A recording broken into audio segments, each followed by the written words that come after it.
Right, welcome back to lecture 2 for our, we're still on, module 3 for North America. So this one we're going to talk about, basically we break it down into 2 or 3. So we've got the 5 themes for every region. We're going to break it down into 2 or 3 lectures for every region. Today we're going to talk about population and settlement as well as the cultural aspect of North America. So here, just some short little comics. Native American on the left saying, "Paleface, been here long enough, go home now." And on the right, "Are they legal? What do we do if they have babies? Is it too late to build a fence?" Again, Native Americans, and talking about the resettlement of the United States and Canada based on European immigrants. So population and settlement, up to 25,000 years of human settlement in this region. So this is obviously talking about native populations. Usually when we talk about human settlement of North America, we often refer to just colonial settlement and European settlement, but realistically, we're talking about what a matter of, just say, exaggerating 400 years. But we have a human history in North America of up to 25,000 years. Approximately from 1500 Christian era, so after the birth of Christ, there were approximately 3.2 million people living in the United States, or what is today the United States, 1.2 million living in Canada, Alaska, Hawaii, and Greenland. Following European settlement, there was about a 90% reduction in indigenous populations. We've seen in the last 400 years since there were the first European settlement, which say in 1600, was specifically 1600. It was during the 1600s. Extraordinary transformation in the last 400 years. A little bit less than 400 years, but roughly. Some of the world's most affluent and mobile populations live in North America. The projected population for 2050, so about 30 years from now, will be 423 million people in the United States and 41 million in Canada. And we also use how a part of population, we're also going to talk a little bit about cities. We have the concept here in North America called a megalopolis, which is a large metropolitan area formed as multiple cities grow. Basically, they just kind of merge together, and the urban areas never really stop. They just flow from one to the next. And this is largely found on the eastern seaboard. Again, this is what we saw when we talked about population indicators the other day with the distribution of people and the densities with the light systems that went along here. The eastern seaboard actually goes all the way down to DC.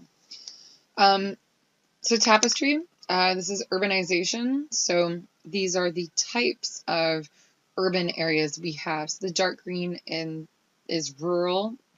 These are different categories. So this is by county again.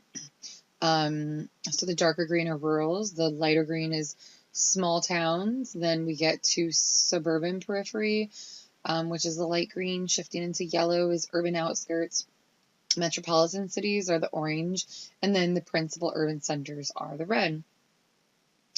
So you can see, especially Southern California, along the coast, even inland, it's all very urbanized for the most part. And again, this is per county, so think about population density. It doesn't mean the entire county is urbanized, it just means considerably speaking compared to other counties. So one thing you can see is that a lot of the South, which was with high population densities, if you think back to the maps we saw, and even regarding the amount of land cover change, this is still very rural. It's highly populated, it just happens to be rural. And you can even see, I think it's interesting to see some of these counties that are yellow, but if you think back, well, the population densities weren't, it doesn't support what we're seeing here. So again, it goes back to densities. This refers to size of cities and the classification of cities, which we don't talk about too much in this course. I'd go into urban geographies a lot more in Geography 2000. So this is, and urbanization is city form is something that we talk about. So in every region, they kind of, incorporate different concepts from, for example, urban structures, population geography. We focus on different concepts in every region when it's more applicable. Doesn't mean it doesn't exist in other regions. It's just what they decide to focus on for this specific region to teach you about different aspects of human geography. So this goes back to, it's showing us here the people per square kilometers, the population density, but it's also showing us the size of the cities. And it's showing us some of the characteristics as well as the mobility we might be seeing. So up here in the northeast, we have dense populations and what we're referring to as the megalopolis. So it's a very dense stretch of city that goes from Boston all the way down to Washington, D.C. In the South, they're talking about the Black exodus from the rural South. So many rural Blacks left the South after 1900 seeking jobs in urban North and West. And today, most of the growth in the Southern Black population is focused in urban areas. So these are just different trends that we've seen in mobility of people. And then in the West, we've seen growth in the interior West. So from Edmonton up in Canada to Phoenix, we've seen many interior cities in North America. They've seen a lot of growth. And this depends on where. So in the South, we see it's more characteristic of older populations moving there to retire. So some of the mobility trends. 1 in 5 Americans move annually. This is huge. The West is the fastest growing destination trend. So by West, they're saying west of the Mississippi River. And since 1990, more than 50% live west of the Mississippi River. So previously, that did not happen. As we just mentioned, the Black exodus from the South. So in 1900, 90% of Black populations lived in the South. Today, only 55% of Black populations live in the South. We see the Sunbelt South growth, which is the elderly population moving to the South, especially the Southwest. We've seen a huge trend of rural to urban migration. So in the 1800s, and this is a bit of a common trend that we see around the world. So this is a global trend, but it's very much so in North America. So in the 1800s, we only had about 5% of our population was urban-based, and today more than 80% of our population lives in urban centers. So suburban and urban, not rural. And we've seen a lot of non-metropolitan growth, which is still urban, but suburbs and suburbs or sub-suburbs, which previously were small towns, but now they're just kind of the outskirts of larger cities. So some of the population indicators we have for this region, usually these will be much longer. This is a very small region. Greenland isn't even included on here. So population per million. So 321, this was according to a few years ago. This is an estimate. Again, we do not do a head-to-head count here in the United States. So 321 million with Canada at 35, almost 36 million. Population density per square kilometer. So this is across the entire country. United States is 35, Canada has 4. So this is kind of thinking within an entire nation, how much land do you have per person? We know based on scale, if you use smaller scales, this is quite distinct. Rate of natural increase, so 0.4 versus 0.5, very slow increase, but quite similar. Total fertility rate, 1.6 versus 1.9. Anybody remember what the total fertility rate was for a replacement? It was 2.4, so we're just right below this. Percent urban, 80 and 81%, so relatively the same. Percent less than 15 years of age. So we're really quite similar with Canada. This means it's pretty average. You'll see some countries where it gets quite high. This is something to notice.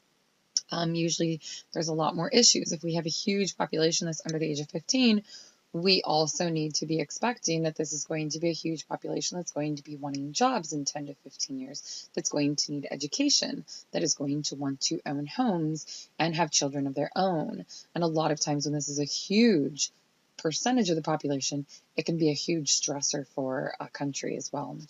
The same can be said for a percentage over the age of 65. So relatively speaking, these are pretty low. This is something that in the next few years, as baby boomers are starting to enter this age bracket, this will be an increased stress on our economy because these are people that are at least aspiring to leave the workforce and retire, and that is going to decrease our economic base if we don't have people continually going into jobs. So net migration rate per 1,000. So we can see that Canada has a much higher migration rate than we do. It doesn't mean that they have necessarily more or less immigrants, because we have a much larger population, but their net immigration, so per capita, per 1,000 people, is much higher than ours is. Urban decentralization is much more characteristic here, especially in America, but also in Canada. So metropolitan areas, decentralization. So metropolitan areas sprawl in all directions, and suburbs take on an urban downtown characteristics. So I'm originally from Portland, Oregon. This is the example I usually go to. But this is also very characteristic of other places, Los Angeles, Denver, a lot of cities. I lived in New York City for a while as well. It's also, if you think of Westchester, it's just kind of consistent, constant cities. So what would have, if we take Portland, Oregon, for example, there's Vancouver, Washington, there's Gresham, there's Beaverton, there's a bunch of smaller towns around it, which have now become cities, and now actually all have their downtown areas as well. They don't quite have the same economic or financial importance than Portland would, for example, but they all now do have a lot of the downtown characteristics that previously would have just been for one urban city to have. That said, with this decentralization from one core city to now a bunch of smaller cities as well, is that we're seeing more inner city problems, poor public transportation, automobile ownership, and planning issues. So a lot of times is what also happens, and I think we talk about it here in a little bit. So this is partially sprawl. I don't know if anybody's heard of urban sprawl. We'll talk about it here as well. But you have the populations leaving the city centers. When people no longer live, and this is something I learned when I lived in New York City. I lived in the Bronx for a while, and after a couple years there, I moved and just lived like 2 blocks across the city line in Yonkers, New York. Well, I worked in the city, but I no longer lived in the city. My address was outside of the city, meaning I no longer had to pay city income tax. You would think that I would still have to because I worked in the city. I worked for the New York City Board of Education. But because I lived 2 blocks outside of the city, I now no longer had to pay that tax. So this was an decreased tax base going into the city, which means now they have less money. I was using the same for transportation access as the city. I wasn't using the city infrastructure regarding plumbing and water treatment, for example. But this is a decreased tax base for the cities, and this is a very common characteristic of a lot of cities. On the right, you can see Las Vegas from 1984 to 1990. The extent of the sprawl is quite expansive. So sprawl. The automobile has been a huge factor in shaping the American suburban as well as urban landscape.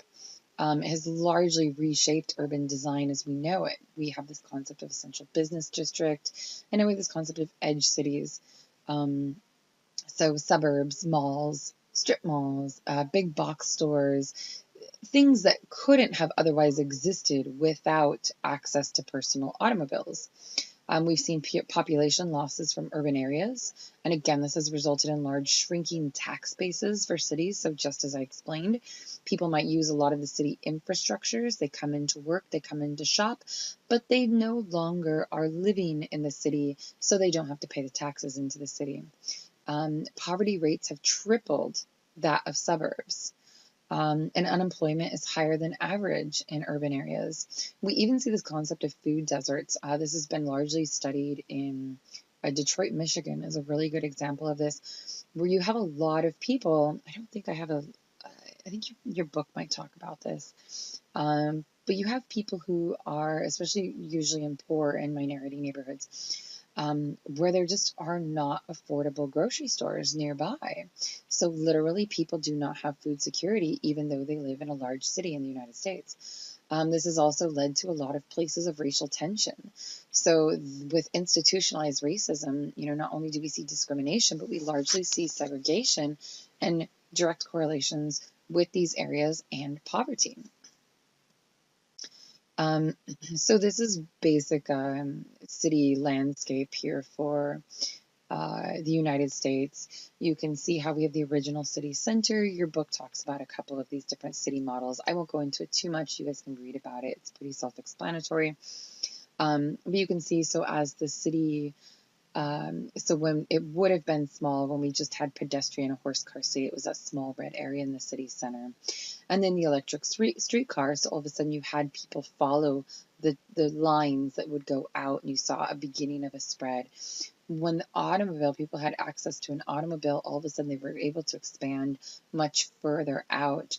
And now with the freeways, so this is having a freeway system go around the city. Normally it would also cut through.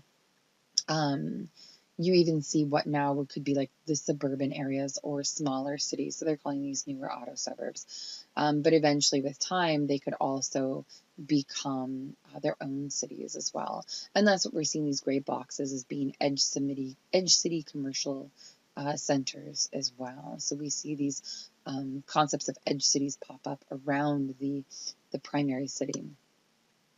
Suburbanization.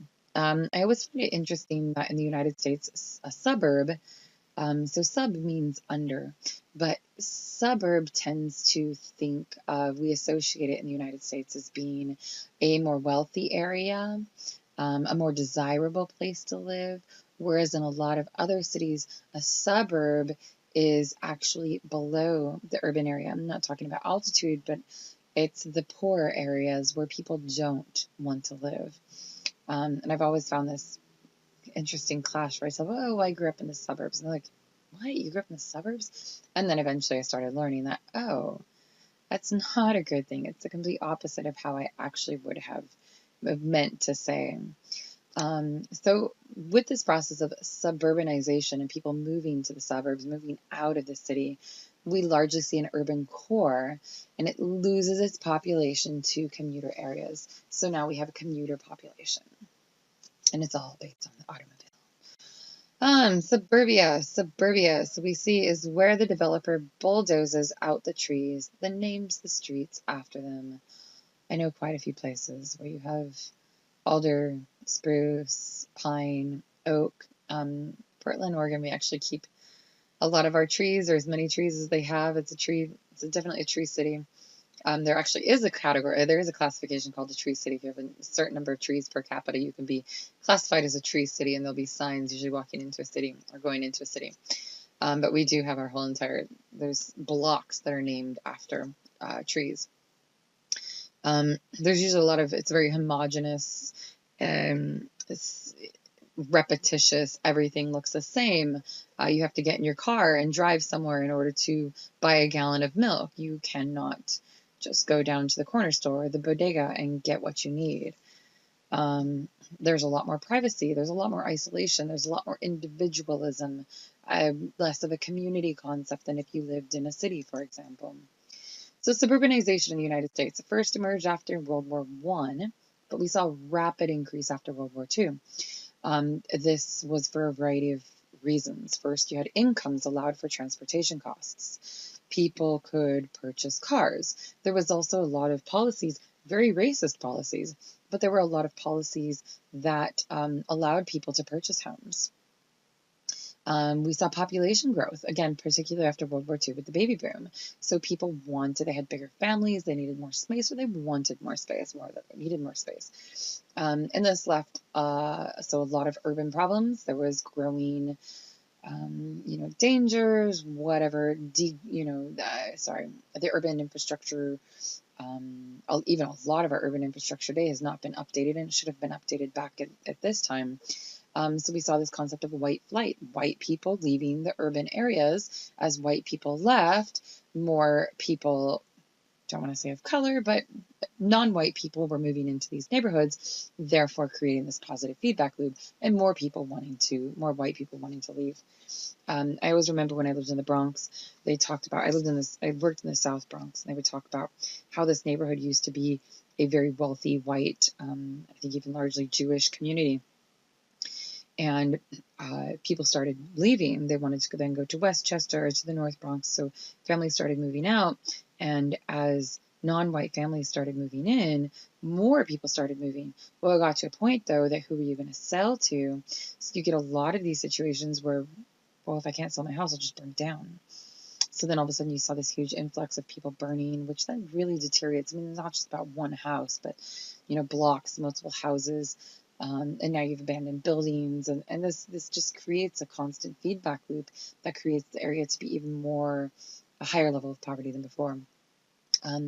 As part of this, we also see huge government policy in the United States has been focused on highways rather than public transportation. So just as an example, especially recently in 2008, federal funds, 80%, so this would be like Department of Transportation, 80% of federal funds was spent on highway construction or repair or maintenance, whereas only 20% was actually delegated for public transport. So some consequences of sprawl. We've seen largely a car culture.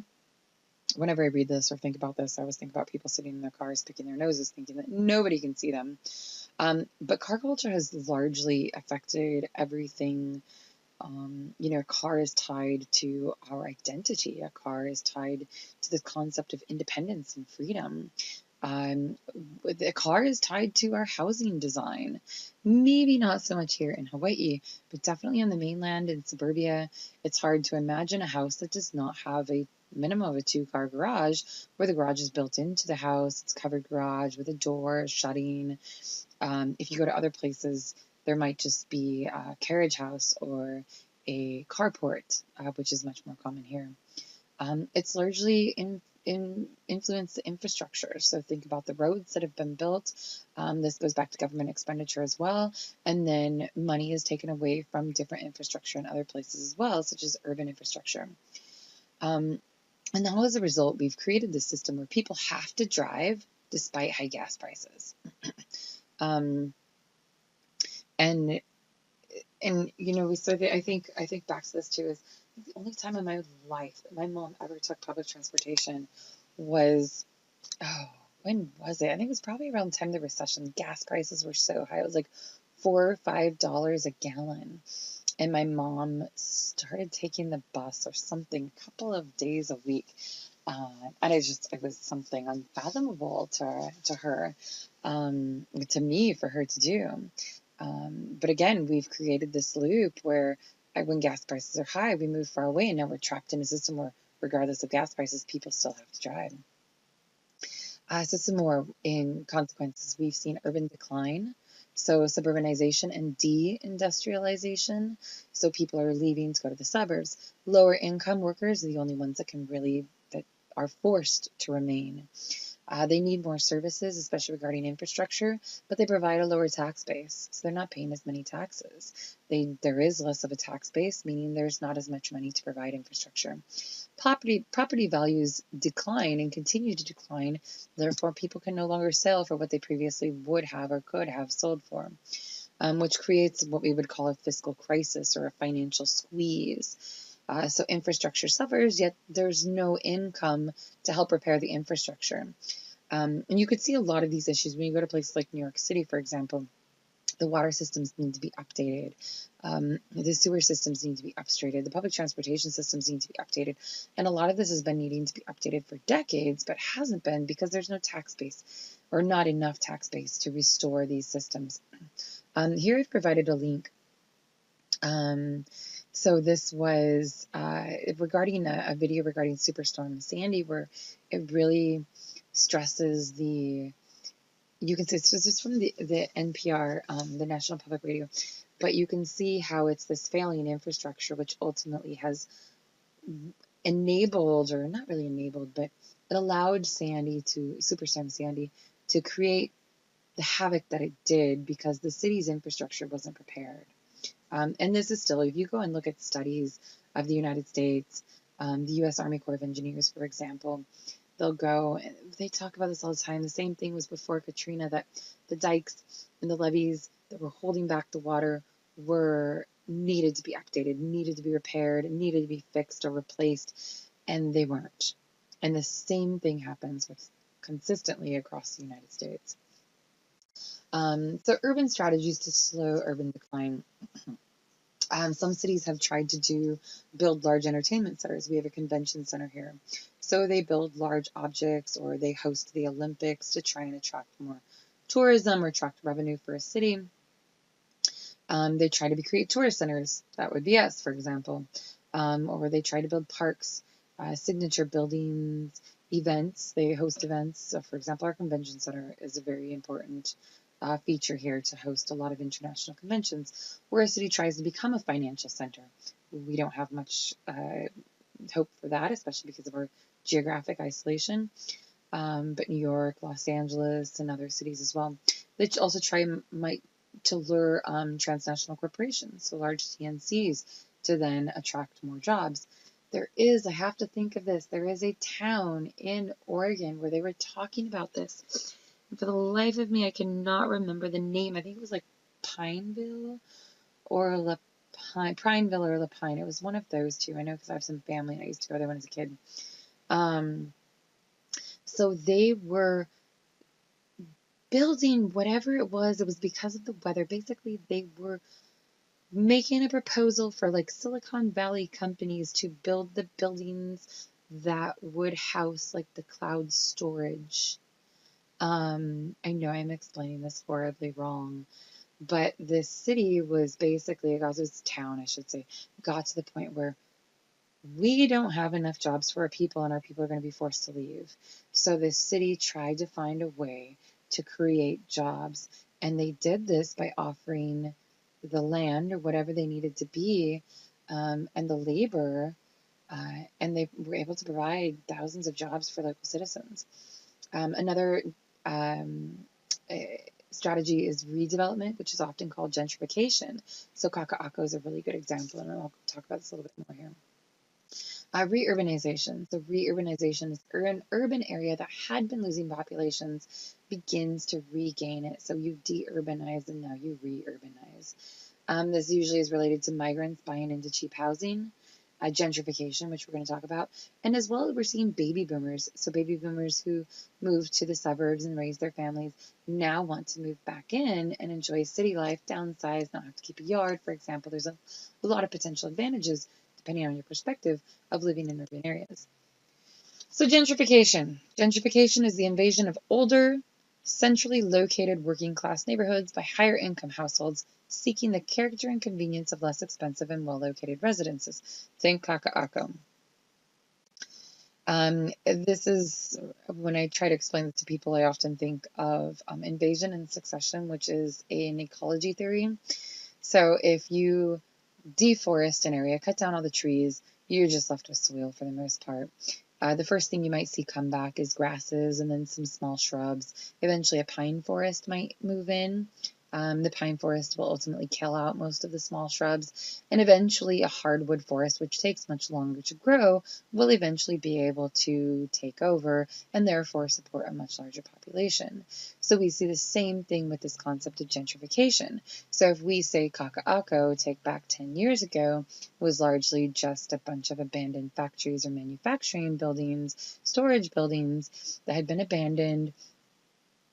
The neighborhood was mostly in decay, potentially dangerous because, depending on your perspective, a homeless population's living there. So now we see this process of neighborhood change whereby one social or ethnic group succeeds another. There might have been more affordable housing in Kaka'ako as well, and as now people come in and say, okay, I'm going to buy this abandoned warehouse and I'm going to make some Nancy, I can't even speak tonight, some fancy nice lofts, and I'm going to charge more for them.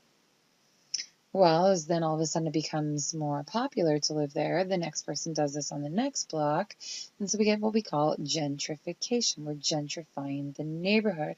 Well, somebody's going to come and put in a nice restaurant, and then it expands out, and it's the next block, and now all of a sudden the rent starts to increase in the area because it's a more desirable place to live.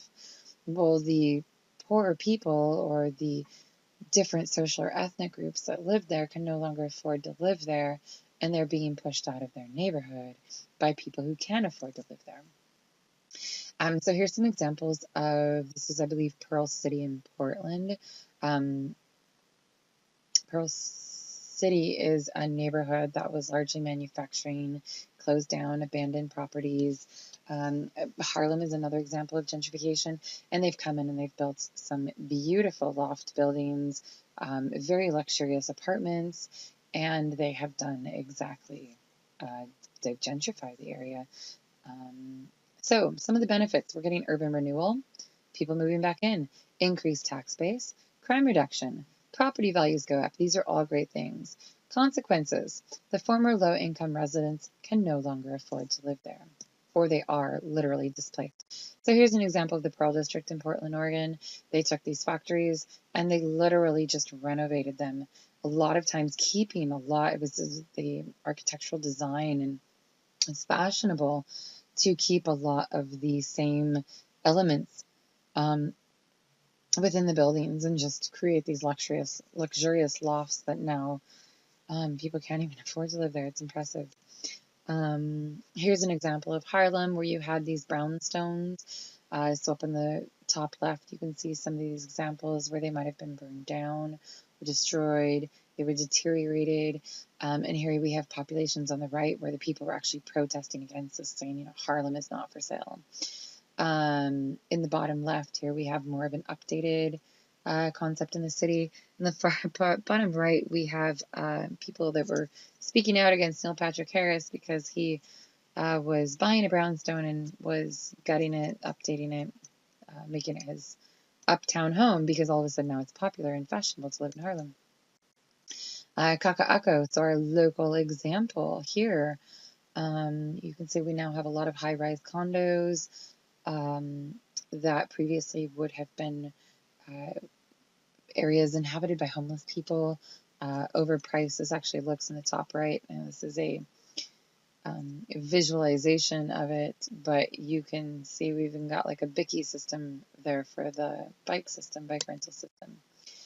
And here is an example of not so much a gentrification, but so this is talking about, it's a program called Green the Ghetto. This woman's name is Majora Carter. She is absolutely phenomenal to listen to. She's got a TED Talk, which I put the link for. Highly recommend taking a few minutes to listen to her speak. She really is a great speaker. So she's an activist for environmental justice. She's from the South Bronx. Some of the things that she had noticed was, so the South Bronx, one of the things she was pointing out, 40% of the city's waste goes to the South Bronx. This is not just the Bronx's waste, but the entire 5 boroughs, Staten Island, Brooklyn, Queens, Manhattan, and the Bronx. 100% of the Bronx waste goes there. This is the entire borough going to this one neighborhood.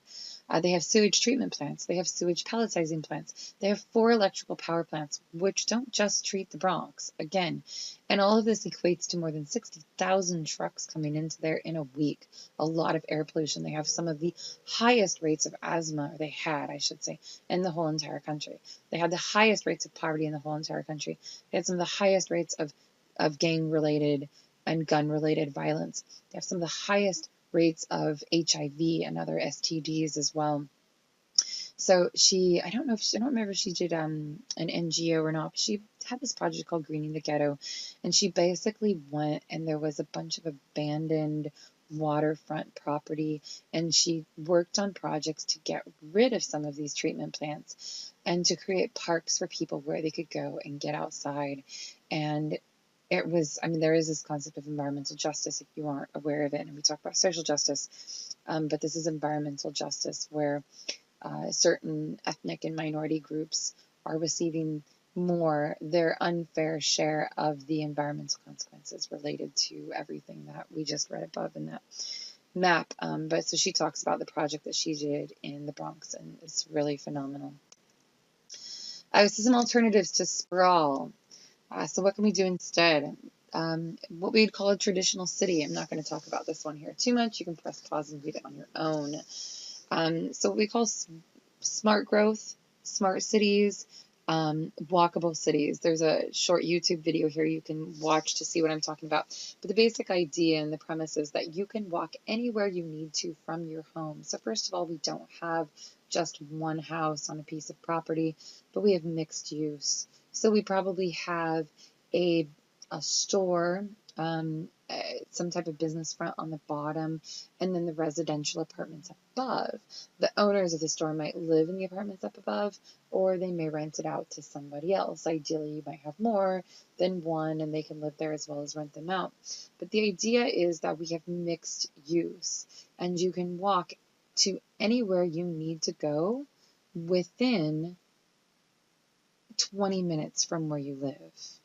So this could be that you can walk to the doctor, you can walk to school, you can walk to your work, you can walk to the grocery store, you can walk anywhere you need within 20 minutes, therefore reducing the need for automobiles, and or you could use a bike system as well.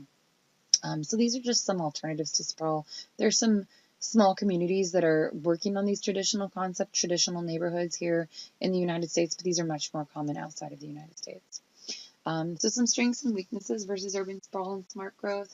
So some strengths in smart growth, I'm referring to these traditional cities. So smart growth, we have affordable housing, you have more parks and green space, a healthy lifestyle because people can walk, shorter commutes, mixed use, commercial and residential. They're permeable, meaning you can get through them. They're pedestrian accessible. The strengths of urban sprawl, you tend to have lower crime rates, people can have the American dream, and you have yard space. Weaknesses, so you could have higher crime and it could be louder in smart growth areas. For urban sprawl, some of the weaknesses, you have higher pollution, you have traffic congestion, isolated neighborhoods, longer commute, environmental destruction, higher health risks, and you have costlier lifestyles. So cultural identity, a region of immigrants with great influence on culture. So the cultural identity of the United States, we are a region of immigrants and we have a great influence on our culture. All of this immigrant culture has had a huge influence on creating this not only in the US but also in Canada. Throughout the history, we've had 5 distinct chapters of immigration in the US, again, as well as Canada. So here you can stop and see the different patterns. We've had mostly Northern and Western Europeans, which has died down largely in the last 80 years or so, but has still somewhat consistently happened. This was followed by a huge influx in Southern and Eastern European, Canadian immigrants. Asian for pink, Latin America has peaked and also tended to go down. African immigrants, a little bit here and there. This is more recently, and again, this is not including African slaves, which were forced immigrants. And Oceania is supposed to be in here. You can see little peaks in there above the pink in some places. So largely our culture has ties to Anglo roots.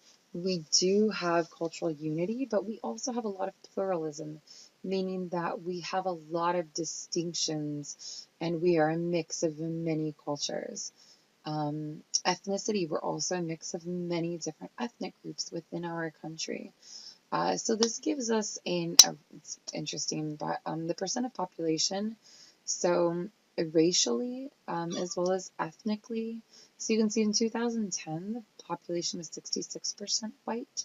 This is expected to go down to 57% by 2030 and by 48% by 2050. The Hispanic population also between 2010 and 2050 is expected to double. The Black population more or less stays about the same percentage, 13 to 14%. The American Indian or Native American population also is relatively consistent, and the Asian Pacific Islander population also grows from about 5, so it doubles almost from 5 to 9%. Of course, this is for the United States as a whole. It's already quite distinct here in Hawaii. The cultural homeland is a concept that we're going to talk about. What do we mean by ethnicity is something we're going to talk about quite a bit. Or not so much ethnicity, but what does ethnic group mean? So ethnicity is a shared cultural identity of a group of people with a common background or history, often as a minority group within a larger society.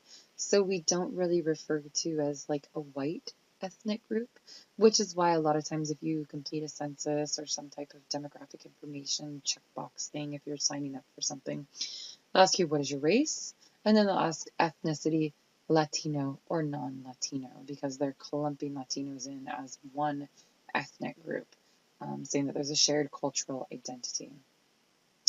So a culturally distinct settlement in a well-defined area whose ethnicity has survived over time, quote unquote, stamping the landscape with an enduring personality. This is what we mean by a cultural homeland. What a lot of people would say is a Chinatown, for example. More on a larger perspective, we see the Black Belt in the South, Cuban South Florida they've got down there, Hispanic borderlands, Navajo Reservation, largely in Arizona, part of New Mexico as well. It looks like it actually goes up into Utah, just a little bit corner there as well. So this is largely so cultural homeland. Probably realistically, you could even say Amish, for example. This concept of a cultural homeland. So this is where we look at the change in landscape as well from human influence over time. Okay, I think we're almost done here. Culture and place in North America. So again, going back, there were a couple other indigenous populations here. But in Native American signatures, we'll talk about. Your book is a couple examples of Native American signatures on the landscape. What I think a lot of people are aware of, if you're not from the American West, is that we still do have indigenous reservations. If you drive through a reservation or you're on a reservation, they actually have their own laws, which are independent from federal laws. There is, I believe, some level of oversight, but for the most part, they are independent. You can also see commonly in neighborhoods mosaic, they're referring to, of ethnic neighborhoods. New York City is a really great example. For being such a diverse place, it's also a very segregated place. You can literally be walking through Manhattan and pass through Little Italy. Walk 2 more blocks and you are in Chinatown. Walk 2 more blocks and you are in a Jamaican area. That's actually wouldn't be quite the same, but then you are in a predominantly black neighborhood. So it's really amazing to see how there's these ethnic enclaves within the city. Okay, and patterns of North American religion. So largely we have Protestantism is dominant in the United States. In 2016, though, the second largest group is actually non-religious. So either atheist or agnostic. And in Canada, the majority is Catholic. So this is a map of Christian denominations in North America. So you can see, and again, it's largely specific or changes based on different regions. So in the South, it's largely Baptist. In a lot of other areas, and if you're from these other areas, you might be a bit perplexed. You might think, I know, coming from Oregon, let's say Catholic. We don't have a lot of Catholics, yet they're saying it's largely Catholic. Other Christian would be the pink areas. Latter-day Saints, not surprising, Mormons, in most of, actually all of Utah. I don't see anything there, unless it's maybe a spot on my computer. Parts of Arizona, New Mexico, there's some pockets there. That's predominantly Mormon. Lutheran, which is Protestantism. And Mennonite. We actually have some Mennonite populations in Oregon as well. Methodist, Reformed, United Church of Canada, and other, which, sorry. Okay. And finally, I think, we're almost done. 2 more, sorry. So globalization of American culture, again, an underlying theme of this course is globalization. So how has American culture influenced other countries? We have seen within the United States, as well as to other places, a new hybrid cultural creations. Spanglish, American English has largely influenced other countries. Internet access and social media. This was, I remember when I came back to the States once for visiting my family, and I learned about Kim Kardashian. And I don't know if it was in the same visit or a different visit, but I learned about, what was that little girl's name? Honey Boo Boo. I don't know if you've ever seen that show, if you're even old enough to have seen that show. Both of those are absolutely appalling. And it is amazing that now through internet access and social media, that they are well known throughout the rest of the world. So your book provides some really good examples of global diffusion of U.S. culture. The next one that they talk about, one example is, for example, the NBA. So basketball is largely a North American sport, predominantly a United States sport, yet it has become very popular in a lot of other countries. So this shows the number of international players in the NBA in 2015, and you can say where they come from. And I remember I've asked students this, it was last semester, I asked them, what happened to China? Because we used to have a guy, and I want to say, I'm going to mess up his name, Yao Ming, anyways, there was this really tall Chinese guy who played on the NBA for a while. Anybody who follows the NBA probably knows much more than I do. So you can see now where the influence of American culture, basketball, it's not that these people, surprisingly became overnight basketball players, but basketball has taken somewhat of a predominance in these countries where people are growing up and having access to the sport. And, whereas soccer, it's much more common to see the overlap of international players around the world. So this is just one example. McDonaldization, having McDonald's in every country, is also another example. Anyways, at the end of lecture 2, we have one more, and then we are done for this module. So let me know if you have any questions. Have a great week.